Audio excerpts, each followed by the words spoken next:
तो कल की क्लास से आपको सिर्फ एक कंक्लूजन लेना है, क्या? कि आप किसी भी एक्सटेंडेड बॉडी की कैलकुलेशन कर सकते हैं। किसके रिस्पेक्ट में? उसका एक बार सेंटर ऑफ मास निकाल लें आप, और मान लें कि पूरी बॉडी का मास सेंटर ऑफ मास पे कंसंट्रेटेड है, और अपनी सारी कैलकुलेशन करना शुरू कर दो। प्रूफ आपको ध्यान नहीं रखना है। प्रूफ आपको सिर्फ ऐसे बताया गया था कि आपको आगे आने वाले न्यूमेरिकल्स में डाइजेशन की प्रॉब्लम ना हो। डाइजेशन की प्रॉब्लम का क्या मतलब? एसिडिटी नहीं, डाइजेशन की प्रॉब्लम यानी कि आप सब कुछ समझ सकें, कहीं प्रॉब्लम ना हो कि हम ये क्यों कर रहे हैं और ऐसा कैसे हो सकता है। ठीक है। फॉर एग्जाम्पल मैं तुमसे कहूँगा पहले पहले कि मान लो इतने सारे पार्टिकल्स हैं, ठीक है।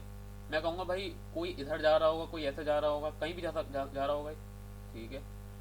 मैं कहूँगा इन सबका टोटल मोमेंटम बता दो मुझे। तो तुम क्या करोगे? नॉर्मली क्या करते? इसका मोमेंटम प्लस इसका मोमेंटम प्लस इसका प्लस इसका प्लस इसका प्लस इसका, ऐसा ऐसा करके करते, ठीक है।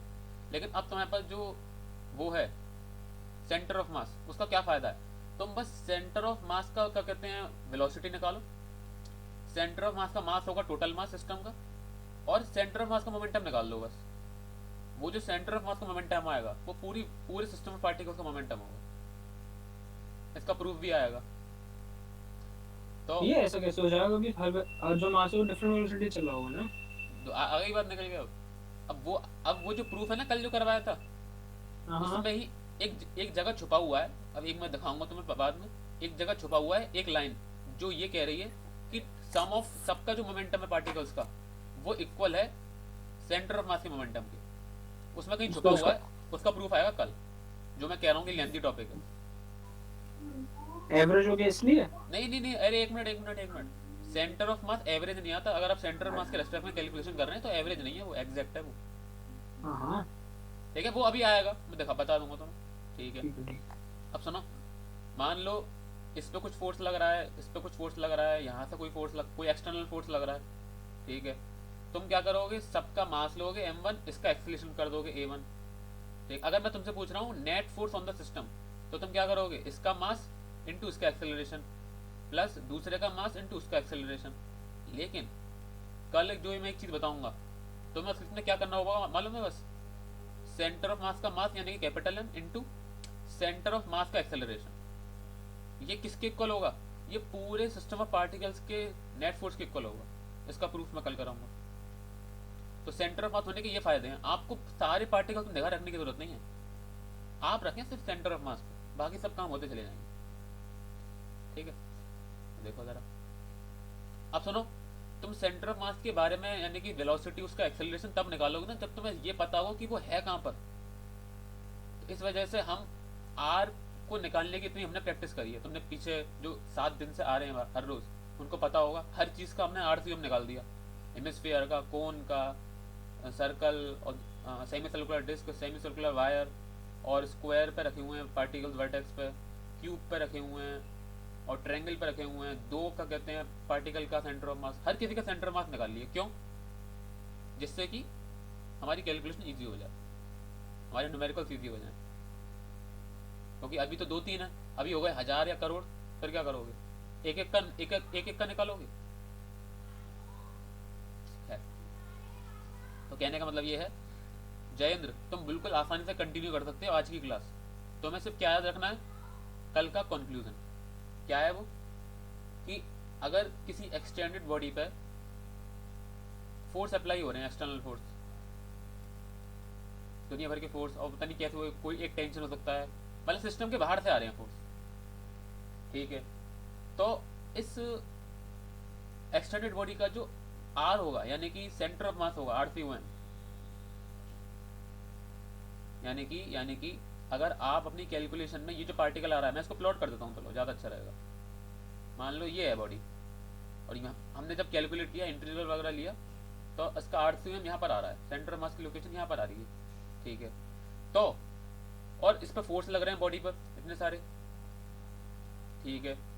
तो पूरी बॉडी को स्टडी करने से बेहतर है कि आप RCM पर मान लें कि पूरा को पूरा मास कंसंट्रेटेड है, और सारे फोर्सेस पॉइंट ऑब्जेक्ट पे लग रहे हैं।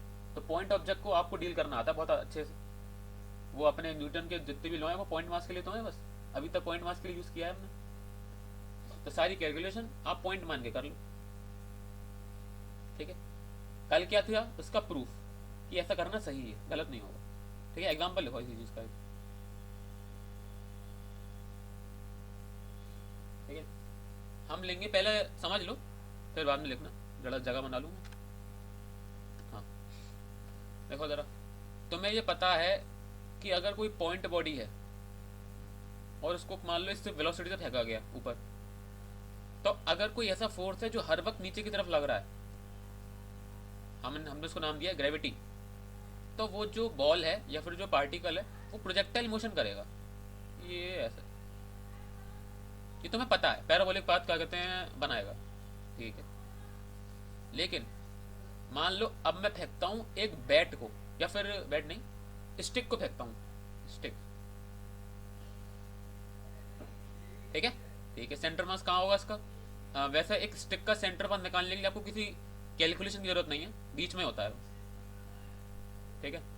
ठीक है, तो हमने इसको फेंका इस स्टिक को, तो तुम्हें पता है किस तरह के पाथ में जाएगा, मैं बना देता हूँ, देखो जरा।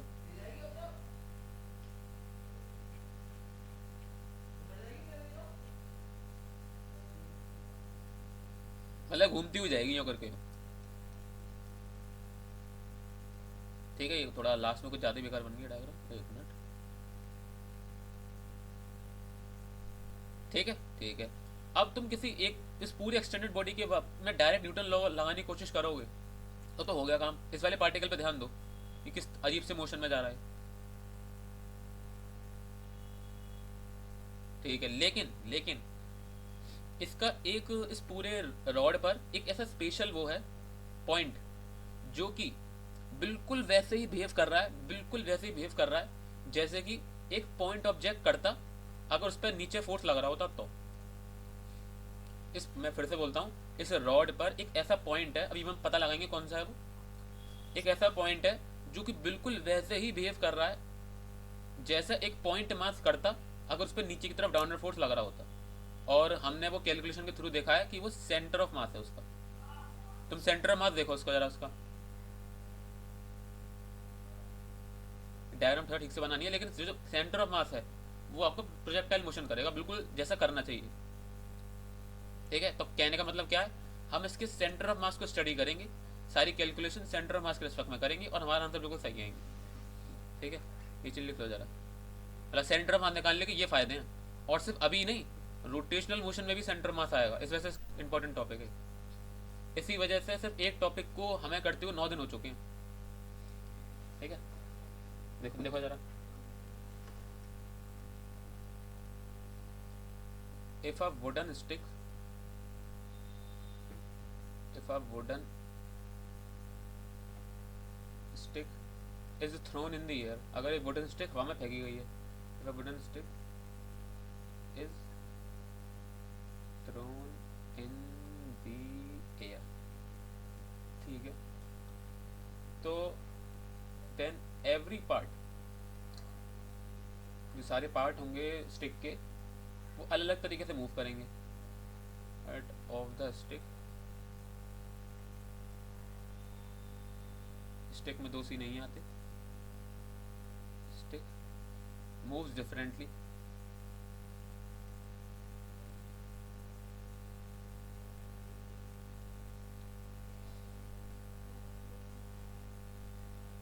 तो तुम्हें बिल्कुल दिख ही रहा होगा कि हमें सिस्टम ऑफ पार्टिकल्स को अगर स्टडी करना है तो हर पार्टिकल पर नज़र रखने की जरूरत नहीं है। अगर हम सिर्फ सेंटर ऑफ मास को भी स्टडी कर रहे हैं तो पूरा सिस्टम स्टडी कर रहे हैं, देखा जाए तो प्रूफ कल करा दिया, ठीक है। डिफरेंटली अलोंग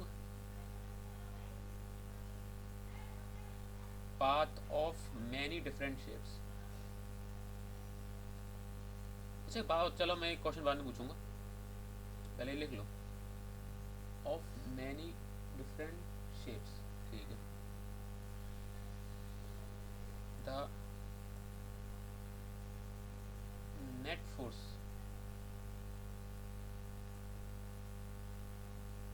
ये डिफरेंट के आगे क्या लिखना है? Of many different different different, अच्छा सॉरी सॉरी, शेप्स, ठीक है, कोई ऐसा जा रहा होगा अलग अलग तरीके से। The net force external is in,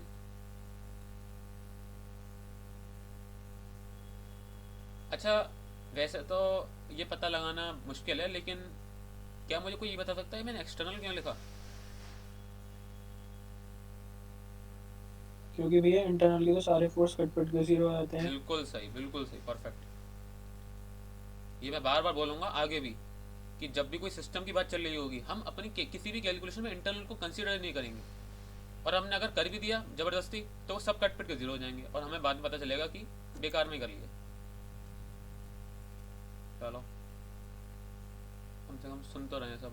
net force external is in downward direction, ठीक है। मुझे लिखवाने की जरूरत है क्या कि डाउनवर्ड डायरेक्शन में कौन सा फोर्स लग रहा है?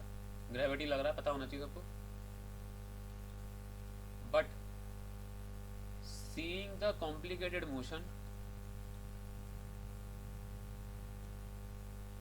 seeing the complicated motion of the stick, we cannot study it, we cannot study it, however, और तुम्हें एक बढ़िया बात बताऊं, सेंटर ऑफ मास अगर तुम स्टडी कर रहे हो तो तुम क्यों स्टडी कर रहे हो तो तुम्हें पता लग गई, लेकिन सेंटर ऑफ निकालने के एक फायदे और हैं। 95% केसेस, 95 बहुत बड़ा अमाउंट होता है, 95% केसेस मान लो, और तुम्हारे सिलेबस में तो लगभग 100% ही मान लो, जो सेंटर ऑफ मास होगा ना किसी बॉडी का, उस पर फोर्सेस काम कर रहे होंगे, तो जो सेंटर ऑफ मास होगा वो बहुत ही सिंपल पाथ क्रिएट कर रहा होगा, मतलब वो सिंपल पाथ पे जा रहा होगा। जैसे एक एग्जाम्पल तुमने अभी देख लिया कि स्टिक को फेंका गया, सारे पॉइंट जा रहे थे उसका लगभग कुछ इस तरीके से, लेकिन सेंटर ऑफ बिल्कुल सिंपल पाथ, प्रोजेक्टाइल पाथ पे। आगे भी फ्यूचर में यही होगा कि दुनिया भर के पार्टिकल तो बड़े अजीब अजीब उसमें जा रहे होंगे पाथ पे, लेकिन सेंटर ऑफ मास बहुत आसान, मतलब सिंपल पाथ पे जा रहा होगा। बहुत कम तुम्हें केसेस मिलेंगे जहाँ पर सिंपल पे नहीं जा रहा होगा, इस वजह से सेंटर ऑफ मास पढ़ने का और फायदे हैं।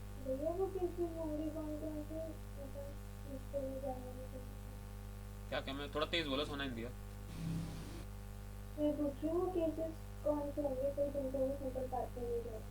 फॉर एग्जाम्पल देखो, एक मिनट, माउस कहाँ गया मेरा? वही जिस पे एक्सीलरेशन बार बार ऊपर मतलब अलग अलग हो रहा हो, नहीं अलग अलग डायरेक्शन में। नहीं ऐसा नहीं है, मैं एग्जांपल दे रहा हूँ। देखो मान लो ये स्टिक है, ठीक है, मैंने इसको अगर सिंपली फेंक दिया बस, तो जो ये रोटेट करेगी ना वो सेंटर ऑफ मास के आसपास रोटेट करेगी, सेंटर मास को एक्सेस मान के, ये तुम्हारे रोटेशनल मोशन में आएगा। रोटेशनल मोशन में सोचा था रोटेशनल में रहने दूँ, लेकिन एक एग्जाम्पल सुन लो, ठीक है। मान लेते हैं कि ये जो स्टिक है उसकी एक्सेस ये है ज़बरदस्ती, एक स्टिक घुसा दी गई है इसके अंदर, एक रॉड टाइप, और ये सिर्फ ऐसे ही घूम सकती है। ये मान लो, इसको आप मान सकते हैं एक पंखुड़ी का, एक विंग का पंखा, ठीक है। अब ये ऐसे घूम भी रही है और आगे भी जा रही है, ये जो स्टिक है वो ऐसे घूम भी रही है और आगे भी जा रही है, तो देखो इसका जो सेंटर ऑफ मास होगा वो कैसे पाथ पे जाएगा, कुछ इस तरीके के पाथ पर, ठीक है। लेकिन इसका जो ये वाली एक्सिस वाला पाथ होगा वो कहाँ जाएगा, बिल्कुल सीधे। तो एक सिंपल सा केस है, ये मैंने ऐसे बना दिया है कि centre of mass simple path पे नहीं जा रहा, ठीक है। ये तो इस तरह के केसेस हमारे में आएंगे नहीं, वैसे तुम टेंशन मत लो, बहुत कम ही आएंगे। हाउएवर क्या क्या नहीं, ऐसा कुछ जरूरी नहीं है, तुम टेंशन मत लो, जितना भी ये मुझे एक केस जो आपने बताया ना समझ में नहीं आया। अरे मान लो पंखा घूम भी रहा है और क्या कहते हैं सीलिंग पे आगे भी बढ़ रहा है, ऐसा हो नहीं सकता, लेकिन सीलिंग पे आगे बढ़ रहा है मान लो, ठीक है।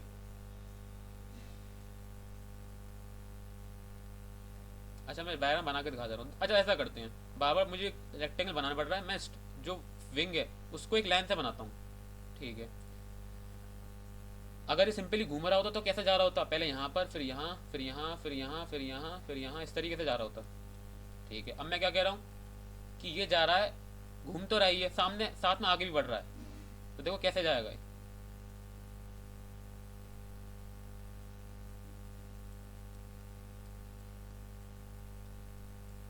अब तुम्हें ये पास समझ में नहीं आएगा यार, तुम्हें इतनी इमेजिनेशन होनी चाहिए, कोई अगर चीज़ घूम भी रही है और आगे भी बढ़ रही है, आ गया सामने। ये अगर कोई चीज़ घूम भी जैसे रही है, स्प्रिंग टाइप होती है ना, वैसी टाइप। हाँ मतलब उस तरह के पाथ में जाएगा। हाँ, उस तरह की बात है। ठीक है, चलो। However however the stick has one special point,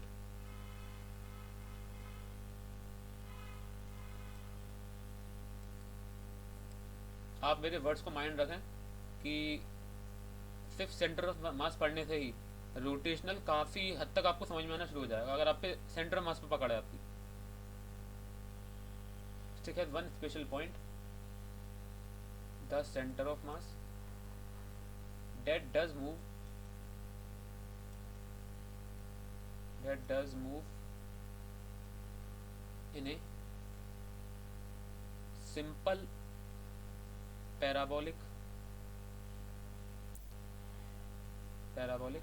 path, as if whole the mass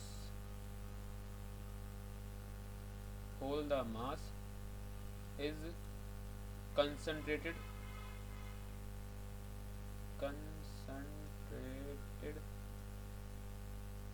at that point। ठीक है, अब तुम्हें बनाना डायग्राम। अब सुनो, डायग्राम मतलब में क्या क्या होता है कि हमने स्टिक को फेंका और जब हम इसके सेंटर मास ट्रेस करेंगे तो वो प्रोजेक्टाइल मोशन आएगा इस तरीके से। अब देखो, स्टिक को बिना इसके बनाना बड़ा मुश्किल होगा कि हम असली में थोड़ा फेंक रहे हैं, हम तो कॉपी पर डायग्राम बना रहे हैं, तो हम उल्टा चलेंगे। तो हम क्या करेंगे, उल्टा चलेंगे। उल्टा चलने का मतलब क्या है, पहले हम डॉटेड लाइन से प्रोजेक्टाइल मोशन बना देंगे, उसके ऊपर स्टिक बनाएंगे, क्योंकि भैया इतनी अच्छी ड्राइंग मेरी तो है नहीं कि मैं पहले डायरेक्ट स्टिक बना दूं घूमती हुई, जो असली में जैसे घूमती है।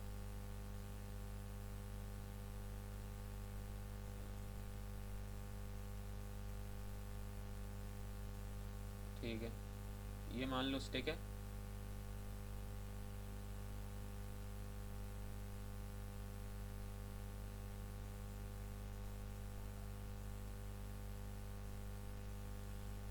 बनाते चले जाओ।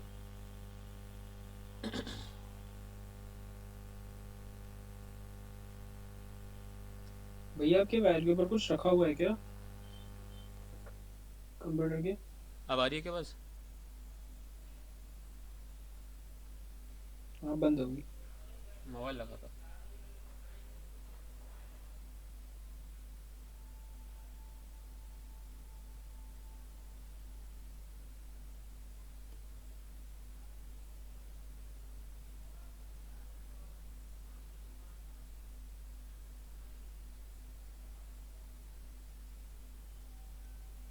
देखो, मैंने ध्यान रखने की कोशिश करी है कि डॉट के ऊपर और नीचे मतलब कि दोनों साइड इक्वल लेंथ हो, लगभग L/2 ही लगे,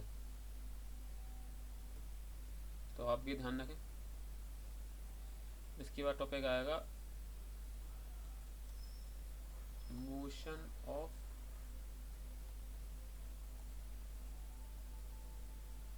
देखो मैं अगर तुम्हें सही सही बताऊं, अभी तक हमने सिर्फ दो ही चीज़ें पढ़ी हैं। क्या?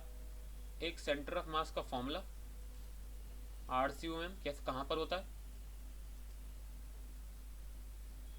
Sigma MI/RI upon sigma MI, एक तो ये पढ़ा है। ठीक है, साथ में इसका इंटीग्रल पार्ट कि अगर ये तो इनफाइनाइट केस पार्टिकल्स के इनफाइनाइट हो गए तो यानी कोई कंटिन्यूस बॉडी हो गई तो। और हमने क्या पढ़ा है कि सेंटर ऑफ मास के रेस्पेक्ट में सारी कैलकुलेशन करना ठीक रहेगा, कोई प्रॉब्लम नहीं है, कि आप मान सकते हैं कि पूरा मास वहाँ पर कंसनट्रेटेड है। बस हमने दो ही चीज़ें पढ़ी हैं अभी तक, तुम अगर पीछे खुल के देखोगे तो। ठीक है, अब जो तुम्हें पकड़ बनानी है, जो मैं कह रहा था ना पकड़ बन जाए तो ज़्यादा अच्छा रहेगा, तो वो इस पर बनानी है, motion. Centre of mass motion कैसे करता है, तो लिखो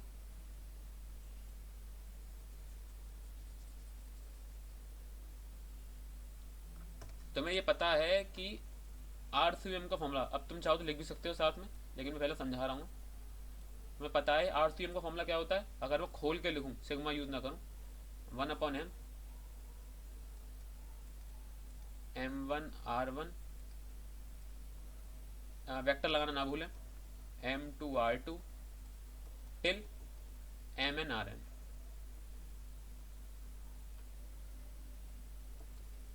ठीक है, अब मैं ऐसा करता हूँ, ये आर की पोजीशन है ना, ये सेंटर ऑफ मास की पोजीशन है ना, एक पोजीशन वेक्टर।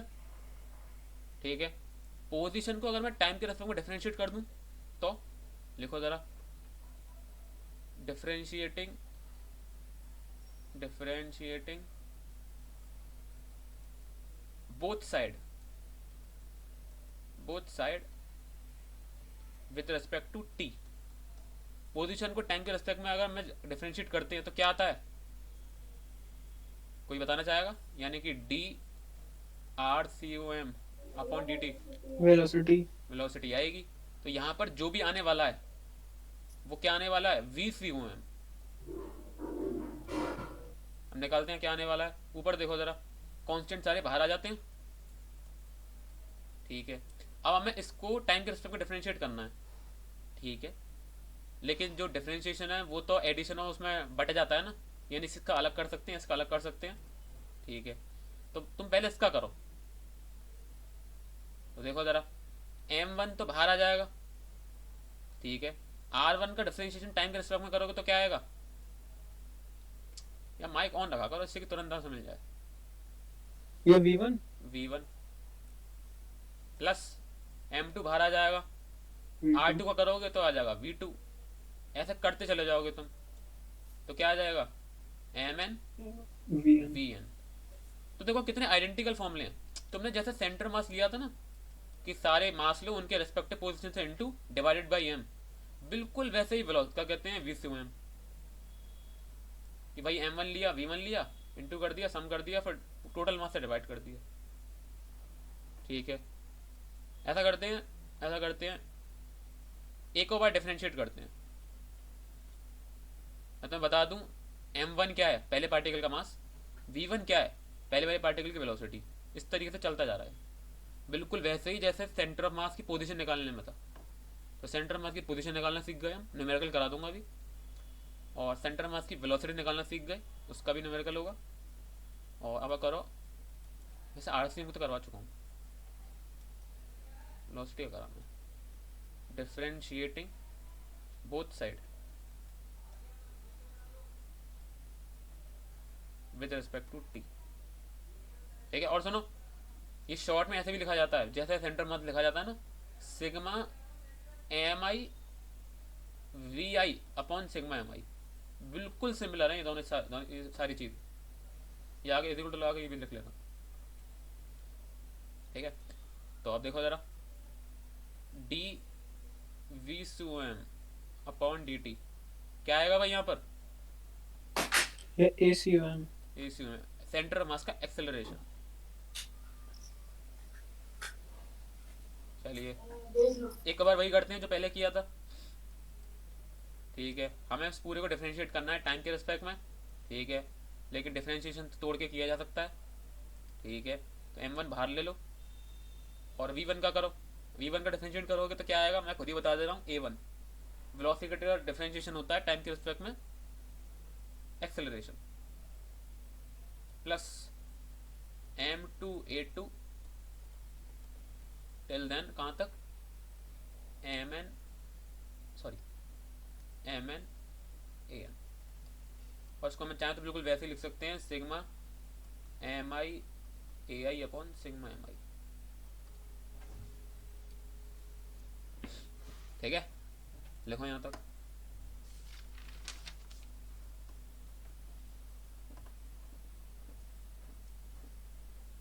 लिख लिया हो तो हाँ बोल देना, लिख लिया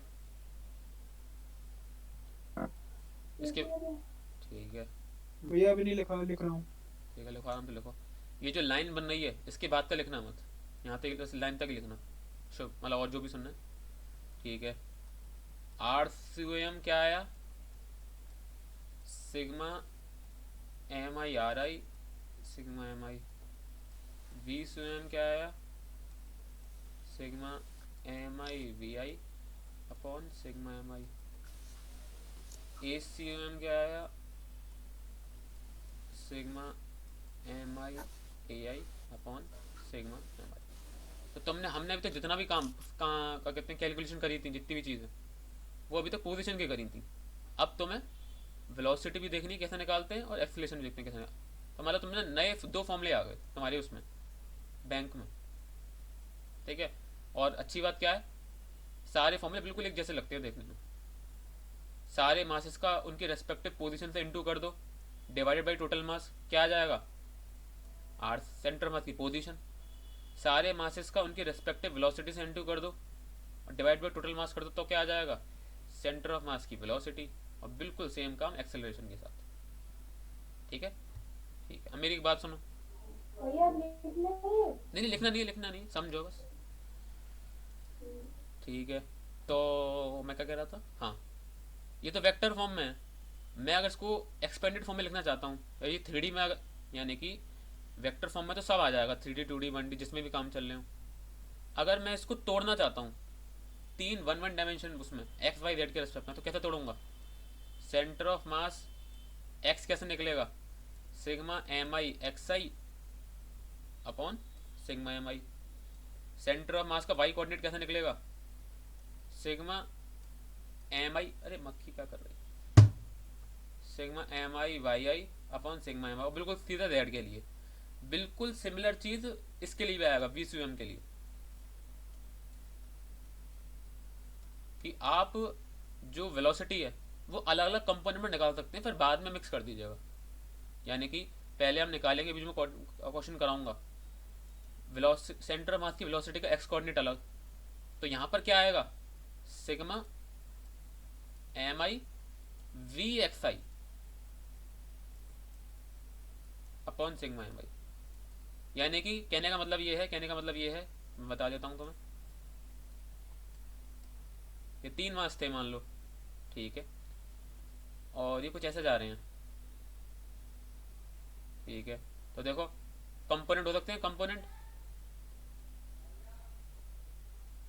थोड़ा एंगल पे लेते हैं, कंपोनेंट भी हो जाएंगे।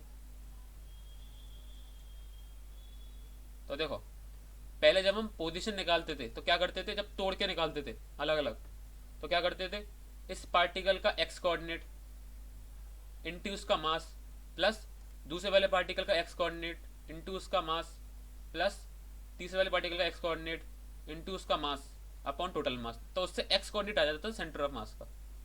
अब हम वेलोसिटी के लिए क्या करेंगे, पहले वाले पार्टिकल का एक्स डायरेक्शन में वेलोसिटी इंटू उसका मास प्लस दूसरे वाले पार्टिकल का एक्स की वेलोसिटी इंटू उसका मास, इस तरीके से। एग्जाम्पल देखो समझ में आया, वैसे तो समझ में आ जाना चाहिए, आया कि नहीं, टुकड़ों में करने वाला काम। देखो जरा, मान लो 1 kg का कोई पार्टिकल है और वो 30 डिग्री एंगल बनाते हुए ऊपर जा रहा है, मतलब इस डायरेक्शन में जा रहा है 5 मीटर पर सेकंड, 30 डिग्री,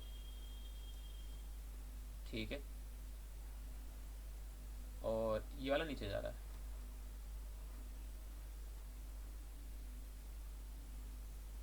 ठीक है, ठीक है। और ये भी 1 kg है, इसका मास भी 1 kg है। हमसे क्या पूछ रहा है क्वेश्चन, फाइंड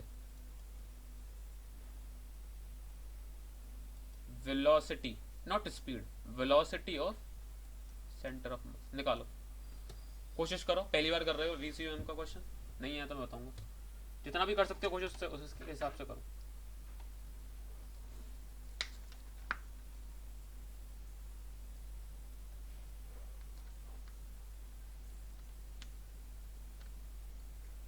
दस 12 हो रहे हैं, 2 मिनट ले लो। कोई इंसान बिल्कुल ब्लैंक तो नहीं है कि क्या करना है इसमें, हेलो।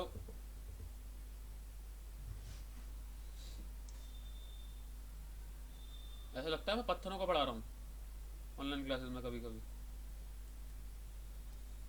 मैं बस पानी पी रहा था।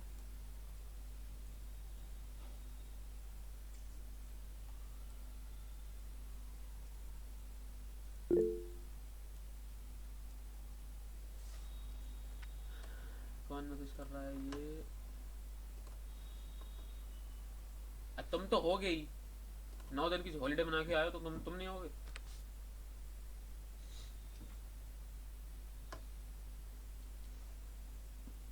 अच्छा सुनो लकी, तुम्हारे लिए भी एक चीज़ है। तुम्हें तुम बस क्या करना है, तुम भूल जाओ सेंटर मास क्या होता है। मैं तुमसे बस इतना कह रहा हूँ कि ये वाली क्वांटिटी निकाल दो। तो देखो तुम्हें क्या करना है, सारे मासेस लो, उनकी रेस्पेक्टिव वेलोसिटी से इनटू करो। समेशन का मतलब तुम्हें पता ही होगा, divided by sigma M i. Sigma M i मतलब कि m1 + m2 यानी कि 1 + 1। तुम ये सोचो ही मत सेंटर मास है क्या, सामने फॉर्मूला लिखा हुआ है, लगाने की कोशिश करो।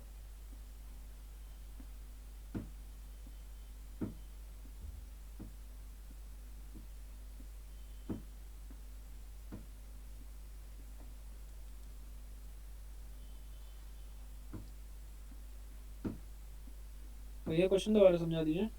जो सामने है बस उतना ही है बस। दो दोबारा पार्टिकल्स, बताएं। दो पार्टिकल वेलोसिटी दे रखी है, कितने डिग्री पर जा रहे हैं वो दे रखे हैं, सेंटर मास की वेलोसिटी निकालनी है, ये फॉर्मूला यूज़ करना है।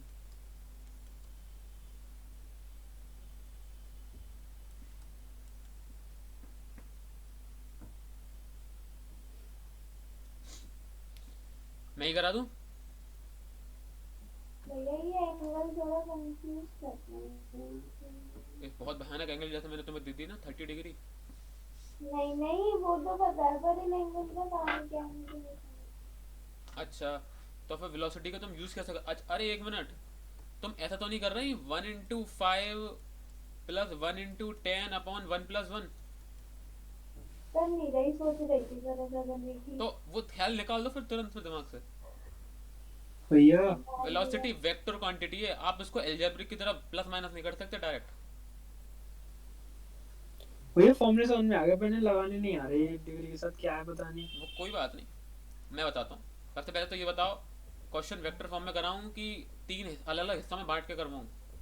भैया पहले 3 अलग अलग हिस्सों में करा दो। चलो ऐसा करते हैं, ऐसा करते हैं, इनके ये जो वेलोसिटीज़ हैं, हम जो सेंटर मास की वेलोसिटी है उस वेलोसिटी की एक्स कोऑर्डिनेट अलग निकालेंगे सेंटर मास की वेलोसिटी का, और वाई कोऑर्डिनेट अलग निकालेंगे। देखो कैसे, कोऑर्डिनेट में तोड़ देते हैं इसको, वो सबको आता ही होगा। ये क्या होगा 5 cos 30, ये क्या होगा 5 sin 30। ठीक है, भैया ऐसा अभी किया, पर फिर मास की संग वेलोसिटी यूज कौन सी करेंगे अभी, कौन सी वाली? जब आप एक्स कोऑर्डिनेट निकाल रहे होंगे तब एक्स वैल्यू करेंगे, जब आप सेंटर ऑफ मास की वेलोसिटी का वाई कोऑर्डिनेट निकाल रहे होंगे तब आप वो करेंगे। अच्छा एक बात बताओ, मुझे बात बताओ सृष्टि, अजीब से क्वेश्चन पूछ रही हैं आप। मान लो ये 2, 3 है, हाँ। 2 ये 3 ठीक है, और ये मान लो ये लगभग होगा 4, 2 ठीक है, और इसका 1 1 kg वो है इनका वेट, सॉरी मास। मैं तुमसे कह दूँ इनका सेंटर मास की लोकेशन बता दो, तो तुम क्या करती थी? सी ओ एम का एक्स कोऑर्डिनेट कैसे निकालती थी? 1 × 2 + 1 × 4 अपॉन 1 + 1। क्या तुमने वहां पर पूछा कि 2 कब यूज करूँ 3 कब यूज करूँ? नहीं। और जब तुम सेंटर मास का वाई का कहते निकालोगे तो कैसे निकालोगे? देखो जरा, 3 × 1 + 2 × 1 अपॉन 1 + 1। अब बिल्कुल सेम चीज हम यहाँ कर रहे हैं, इसको दो पार्ट में तोड़ेंगे। एक्स कब लेंगे? जब सेंटर वेलोसिटी का एक्स कोऑर्डिनेट निकालने होंगे, तब भी तुम देख लो ये क्या आएगा 10 sin 30। ठीक, तो बस अब तो कुछ बचा ही नहीं। वी सी ओ एम, लेकिन इसका एक्स कोऑर्डिनेट देखो कैसे निकालूंगा मैं। पहले वाले का मास इनटू, भैया वेक्टर फॉर्म में करा रही हो? नहीं मैं अलग तोड़ के करा रहा हूँ, एक्स कोऑर्डिनेट अलग निकाल रहा हूँ, वाई अलग निकाल रहा हूँ, मतलब तोड़ के करा रहा हूँ। ठीक है, तो हम एक्स के बारे में बात कर रहे हैं, तो पहले वाली बॉडी का मास इनटू उसकी पहले वाली बॉडी की एक्स डायरेक्शन में वेलोसिटी 5 cos 30 प्लस दूसरी वाली बॉडी का मास इनटू दूसरी वाले मास की एक्स डायरेक्शन में velocity m1 v1 + m2 v2 upon m1 plus m2 यानी कि 1 प्लस 1। ठीक है, सॉल्व कर लो उसको। v स्वयं y क्या आएगा, अगर मैं तुम्हें अच्छा डाल लिख देते हैं, पहले वाली बॉडी का मास इनटू दूसरी वाली बॉडी, पहली वाली बॉडी की y डायरेक्शन वेलोसिटी प्लस, अब सुनो मेरी बात, पहली वाली बॉडी का मास दूसरे वाली बॉडी की y direction velocity, y direction velocity 10 sin 30 है क्या, मुझे बताओ क्या दूसरी वाली बॉडी की इस वाली बॉडी की y डायरेक्शन ये में माइनस हाँ माइनस माइनस, अगर ऊपर पॉजिटिव माइनस तो नीचे नेगेटिव, अगर राइट में पॉजिटिव है तो लेफ्ट में नेगेटिव।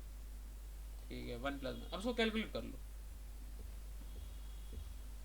ठीक है, अब अगर मैं इसी काम को वेक्टर फॉर्म में करता तो क्या करता, मुझे ये जो वेलोसिटी है ना पहले ही क्या कहते हैं वेक्टर फॉर्म में कन्वर्ट करनी होती। कहने का मतलब, मान लो मैं v1 निकाल रहा हूँ, तो देखो x कोऑर्डिनेट पहले वेक्टर फॉर्म में कैसे लिखेंगे, अच्छा कोई मुझे कोई बताओ कैसे लिखेंगे, हिस्ट्री वगैरह किसी को मालूम हो, ये दोबारा बोलना क्वेश्चन। ये जो वेलोसिटी है v1 की, पहले वाले मास की जो वेलोसिटी है वो मुझे वेक्टर फॉर्म में लिखनी है, कैसे लिखूंगा, इसकी आप लिखेंगे 5 आई कैप। हमारी बुद्धि बेकार हो गई है। नहीं, एक मिनट रुको। 5 cos 30 है 5 cos 30 आई कैप प्लस 5 sin 30 जे कैप। अरे भैया वो तो उसमें, अच्छा हाँ एंगल। ये सुनो, ये जो 5 मीटर पर सेकंड दे रखी है ये तुम्हें वेलोसिटी नहीं दे रखी, m1 की स्पीड दे रखी है तुम्हें।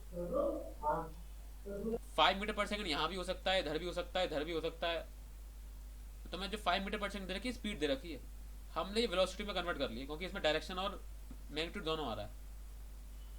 ठीक है, v2 ये तुम्हें पता ही होगा 10 cos 30 आई कैप प्लस, प्लस नहीं माइनस, नीचे है ना 10 sin 30 जी कैप।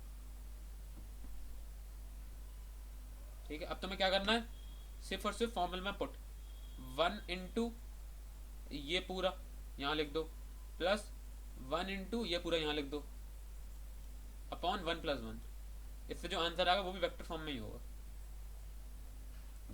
तो तुम्हें ये क्या निकल के आया तुम्हारे, तुम्हें क्या निकालना आ गया है, सेंटर ऑफ मास की वेलोसिटी कैसे निकालते, तुम इसको कैलकुलेट करो कितना आ रहा है, मुझे आंसर बताओ।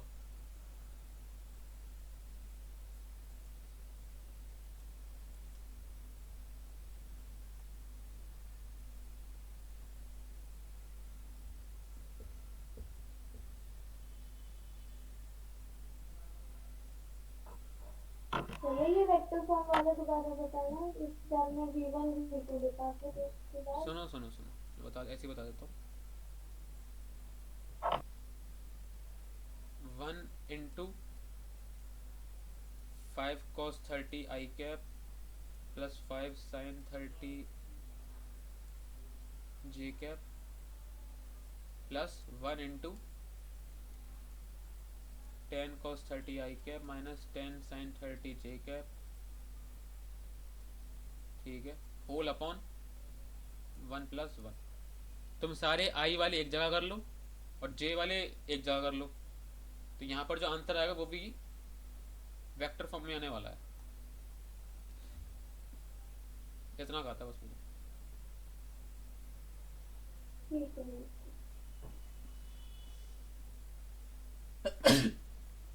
अरे ऊपर वाले का तो आंसर बताओ क्या आ रहा है, एक्स वाई इसका x वाला तो 5√3/2। 5√3/2।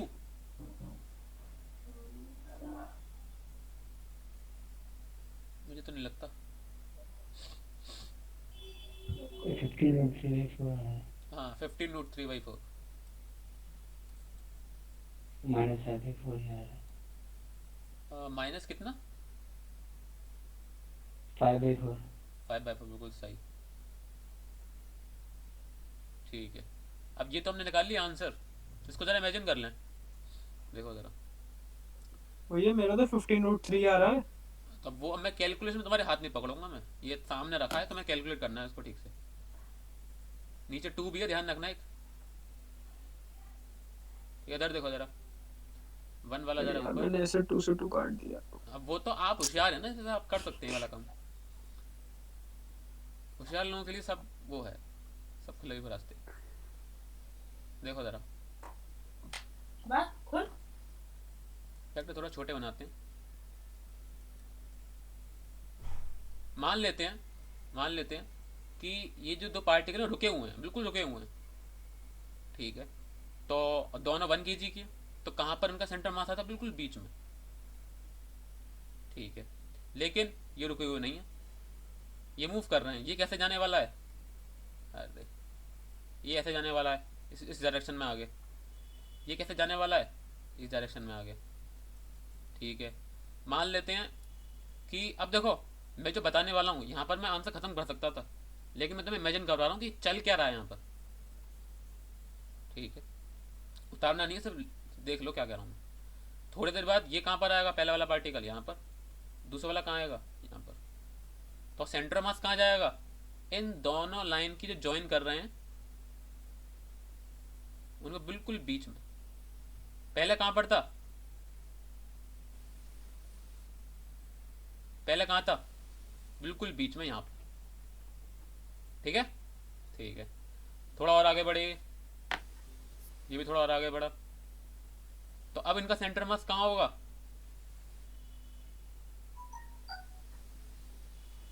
जो लाइन ज्वाइन कर रही है बिल्कुल बीच में, यहाँ कहीं आएगा। तो कहने का मतलब ये है, ये आगे जा रहा है इस डायरेक्शन में, ये आगे जा रहा है, ये नीचे जा रहा है इस डायरेक्शन में, तो सेंटर ऑफ मास भी मूव कर रहा है इस डायरेक्शन में। और देखो डायग्राम के थ्रू भी तुम्हें दिख रही है, और साथ में हमारा आंसर भी यही कह रहा है। देखो क्या कह रहा है हमारा आंसर। जो एक्स कंपोनेंट है, जो एक्स कंपोनेंट आ रहा है वो तो पॉजिटिव आ रहा है सेंटर ऑफ मास का, और जो वाई कंपोनेंट है वो नेगेटिव आ रहा है। इसका मतलब सेंटर ऑफ मास कहीं इस डायरेक्शन में जा रहा है, इस तरीके से। और देखो असली में भी ऐसे ही जा रहा है। तो मैं पॉइंट समझ में आया, पार्टिकल्स अगर मूव कर रहे हैं तो सेंटर ऑफ मास भी तो मूव करेगा फिर। ऐसा जरूरी नहीं है वैसे, जरूरी नहीं है, गलत बोल गया। ऐसा क्यों जरूरी नहीं है? देखो जरा, मान लो दो 1 kg के हैं और दोनों ही उल्टी डायरेक्शन में 5 मीटर पर सेकंड की स्पीड से जा रहे हैं। सेंटर मास कहाँ होगा? बीच में। तो तुम किसी भी इंस्टेंट पे देख लो, हमेशा इनका जो दोनों का जो सेंटर मास होगा वो यहीं आएगा। जब ये वाला पार्टिकल यहाँ पहुंचेगा और ये यहाँ पर, तो भी बिल्कुल बीचों बीच यही होगा। तो मैं वही बता रहा था बस, कि जिस तरीके से पार्टी मास मूव कर रहे हैं, सेंटर ऑफ मास भी मूव करेगा। और कैसे करेगा मैंने तुम्हें बता दी। समझ में आई वाली चीज? आगे बढ़ते हैं। पहले हाँ बोलो। हेलो, हाँ भैया। चलो एक क्वेश्चन और कर दो और फिर जाओ तुम। थोड़ा सा न्यूटन लॉज ऑफ मोशन ले आए हम यहाँ पर बीच में। एक मिनट नीचे करिएगा, बोलो। एक बार दोबारा। अरे भाई इसमें अच्छा पहले बताओ क्या समझ में नहीं आया, बताओ। अरे मेरे में आवाज कट कट के आ रही थी, दोबारा पता नहीं क्यों। मैं बहुत परेशान हूँ यार। देखो ये मेरे बहुत परेशान हूँ इससे। देखो, ये ऊपर जा रहा है, ये पार्टिकल ये ऐसे जा रहा है। अगर ये दो पार्टिकल रुके हुए थे तो हर वक्त इनका सेंटर मास बीच में ही रहता, ठीक है। ये मूव कर रहे हैं, पहले तो मैं देखा था डायग्राम देख के समझ में आ जाना चाहिए। देखो ये दोनों पार्टिकल मूव करेगा, ये आगे बढ़ गया यहाँ पर, ये भी आगे बढ़ गया, तो सेंटर मास कहाँ जाएगा? यहाँ पर बिल्कुल बीचों बीच, ठीक है। ये मास भी थोड़ा आगे बढ़ गया, ये भी थोड़ा मास आगे बढ़ गया, अब सेंटर मास कहाँ आ जाएगा? बिल्कुल बीचों बीच। तो तुम ये देख रहे हो सेंटर मास भी मूव कर रहा है, देख रहे हो ना? हेलो। तो हाँ बस भैया, हमने हाँ। तो बस हमने क्या किया है, हमने बस वेलोसिटी निकाली है किस डायरेक्शन में कैसे जा रहा है। देखो हमारा डायग्राम भी यही कह रहा है कि सेंटर मास कुछ इस डायरेक्शन में जा रहा है, और हमारा आंसर भी यही कह रहा है। हमारे आंसर में एक्स कंपोनेंट आ रहा है पॉजिटिव और वाई कंपोनेंट आ रहा है नेगेटिव, यानी कि नीचे। तो उसका नेट देखो कैसे आएगा, इस तरीके से आएगा कुछ नेट। हमारा आंसर बिल्कुल सही है इसका मतलब, ठीक है। चलो हम क्वेश्चन कर रहा था, मैं करवा रहा था, सॉरी।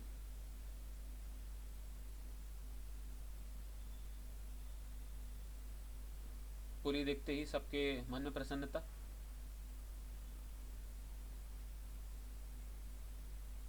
ठीक है, ये है 1 kg, ये है 1 kg, ठीक है, नहीं ये 2 kg है।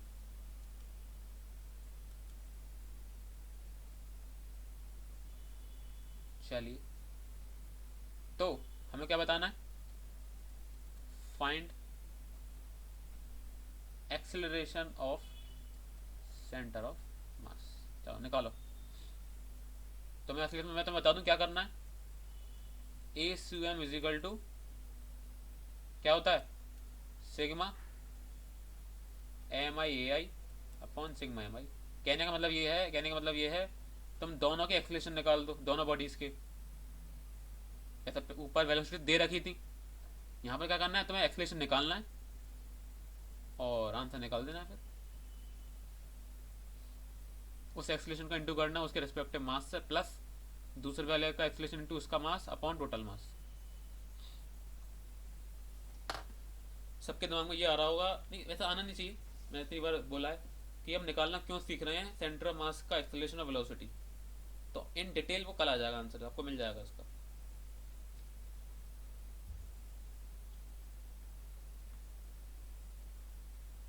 निकालो जल्दी। अच्छा बात बताओ, बिना कैलकुलेट करे मुझे कोई ये बता सकता है कि सेंटर ऑफ मास का एक्सेलरेशन किस डायरेक्शन में आने वाला है? बताओ।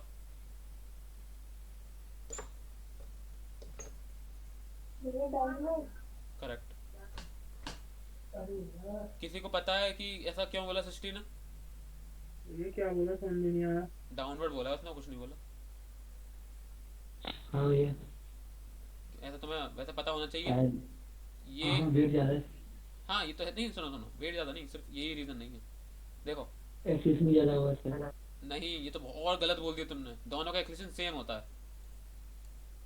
सुनो सॉरी सुनो सुनो, मान लो ये 1 kg का है, अभी न्यूमेरिकल करना छोड़ दो, पहले सुनो मेरी बात। मान लो ये 1 kg का है, तो जितना ऊपर ये जा रहा है उतना नीचे ये जाएगा, ये तो सही है। लेकिन दोनों का देखो, पहले जो भी मैंने क्वेश्चन बताया था ना थोड़ी देर पहले, कि दो बॉडीज हैं, ये ऐसे जा रही है, ये ऐसे जा रही है। हेलो, तो सेंटर मास रुका हुआ है, हाँ जी। ठीक है।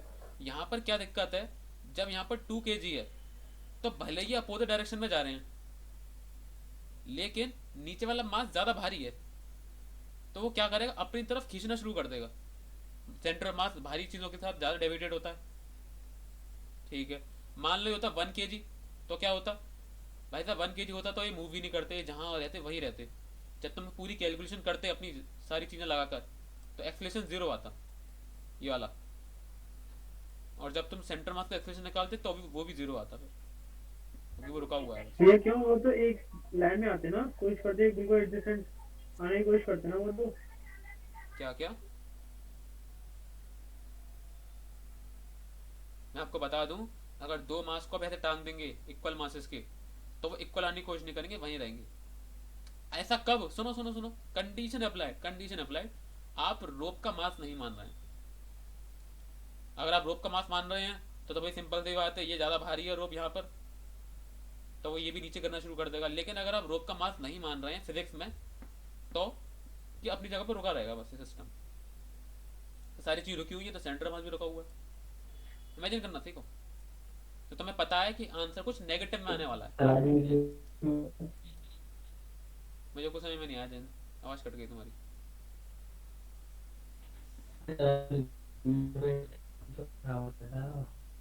कुछ आवाज नहीं आ रही जैन, पता नहीं क्या कर रहे हो। थोड़ी सी लेवलिंग मैं कर दे रहा हूँ, टेंशन ऊपर की तरफ लगेगी, सबको पता होना चाहिए। नहीं पता तो अपना जो सर है वो दीवार में मार लें। और ये आएगा 1G mg, मतलब ये 2 था, पता नहीं मैंने क्यों 1 लिख दिया, समझाने के लिए करा होगा।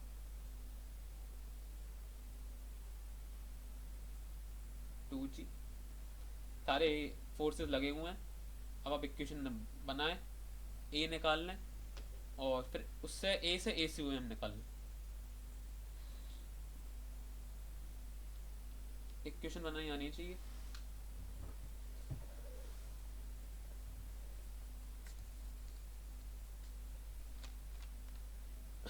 एक घंटा ही हो गया, वही बात पड़ी।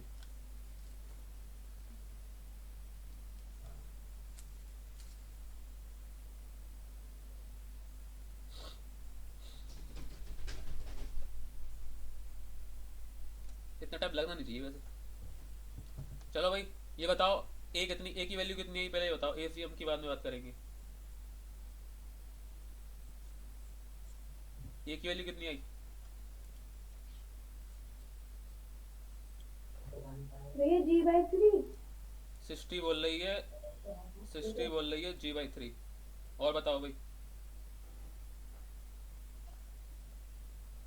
G/3। जयंत बोल रहा है G/3। सही तो लग रहा है फिर तो। अरे लकी ये तो तुम कर दोगे भाई, तुम तो थे इस टाइम। वैसे छोड़ के चला गया होगा अभी तक तो। चाहे एक मिनट, नहीं लकी अभी बरकरार है, जूझ रहा है वो कंसेप्ट से, लेकिन बरकरार है अभी। आवाज दो से, आवाज दो। वो सुनेगा नहीं ना, वो जा चुका है शायद, वो ऑन करके चला गया शायद।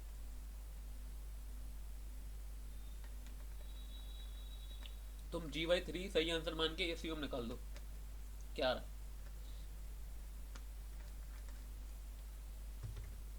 अरे शुभ भाई तुम कर रहे हो ना पक्का, या मजा मार रहे हो? नहीं भैया कर रहा हूँ। तो क्या आ रहा है फिर ये? इतनी देर क्यों लग रही है निकालने में?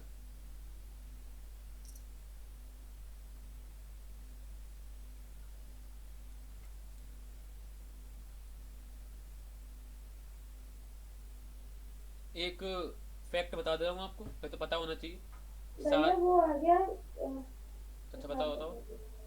3G, इसमें 3G/9 तो हो गया 1/3, G/3 हो गया। तो भैया total centre of mass. Wait नहीं सर, उसका एक्सेलरेशन गलत है G/3।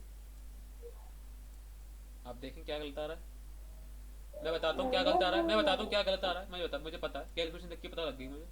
आपने जो नीचे वाला एक्सेलरेशन है उसको भी पॉजिटिव ले लिया है, ओ हाँ। इसलिए तो 3G/9 आ रहा है। सुनो मैं क्या कह रहा था, आपको इस क्वेश्चन में सिर्फ एक्सेलरेशन का y कोऑर्डिनेट निकालने, सॉरी y के रिस्पेक्ट में निकालने की जरूरत है, क्योंकि सारी चीजें y में ही हो रही है। ठीक है, x तो कुछ है ही नहीं। और शुभ तो का ये भी। भैया एक्स तो उसमें तो निकालना ही नहीं था, मैंने तो बस MI A1। हाँ तुम डायरेक्ट कर दो ना, अब सारी चीजें y में ही चल रही हैं तो क्या लगाने की जरूरत। शुभ तुम्हारा अभी तक नहीं आया?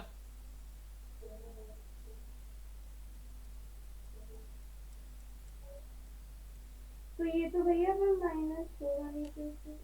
माइनस ही होगा, 1 - 2 माइनस होता है हाँ ना। मतलब अरे वो नहीं कहती थी, वो करता हूँ तो चलो। माइनस आ रहा है, बिल्कुल सही आंसर आ रहा है। जिनको नहीं पता वो मैं उनको बता दे रहा हूँ जल्दी से। मुझे लग रहा है शुभ अटक गया है, उसको आ ही नहीं रहा कुछ। देखो जरा, तो पहले वाले के लिए तो ये इक्वेशन बना। भैया फिर -G/9 आएगा। हाँ -G/9 आएगा। ये ठीक है पक्का? पक्का क्या? सही, यही सही है। नहीं थोड़ा अलग लगा। हाँ चलो ठीक है। -G/9। हाँ सही आ रहा है, -G/9 सही है। आपने मतलब शुभ अगर भूल चुका है इक्वेशन बनाना तो मैं बता दे रहा हूँ। ऊपर एक्सेलरेशन है यानी कि T-1G, पीछे के स्टेप्स में जाएं जो बताए थे। T-1G is equal to net वो, यानी कि 1 × A। ठीक है, दूसरे वाले के लिए बनाते हैं। नीचे एक्सेलरेशन है यानी कि नीचे वाले forces positive, 2G - T is equal to 2 × A। दोनों को कर दो सम, T से T गया और 2G + 1G हो गया 3G। और क्या, सॉरी माइनस में, माफ़ी 2 - 1 हो गया 1G, और 1A + 2A हो गया 3A। तो A क्या आया? G/3, जो कि और सबका आ चुका है।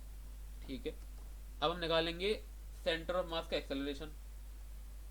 तो वो क्या होगा? पहले वाली बॉडी का मास इंटू पहली वाली बॉडी का एक्सेलरेशन यानी कि g/3 प्लस दूसरी वाली बॉडी का मास 2 इंटू उसका एक्सेलरेशन। ऊपर पॉजिटिव है तो नीचे नेगेटिव है, देखो जरा, तो क्या आएगा -g/3 अपॉन 1 + 2। ठीक है, g/3 कॉमन ले लें, ठीक है, और एक नीचे का 3 चलता आ ही रहा है।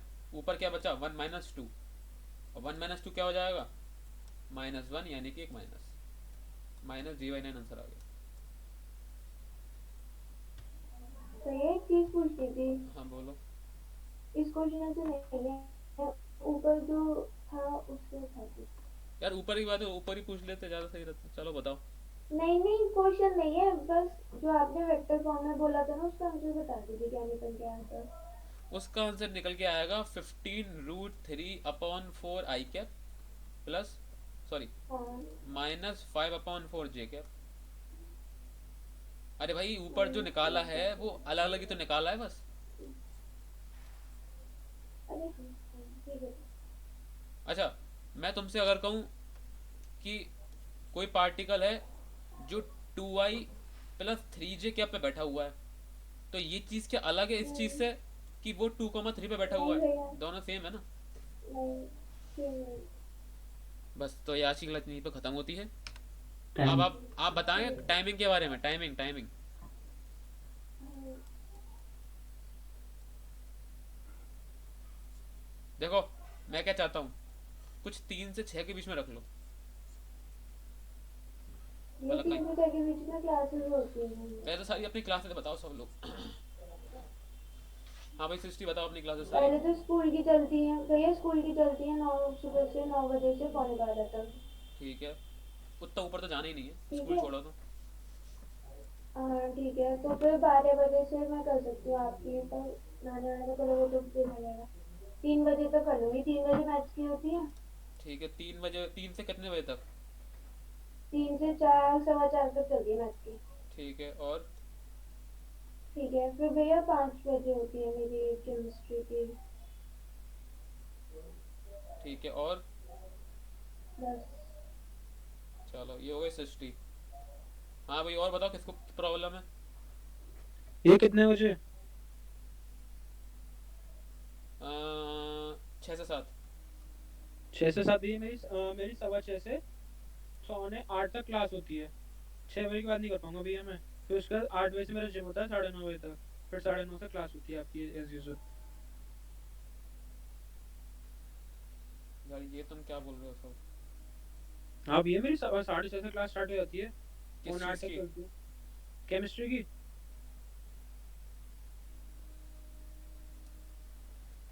अरे भाई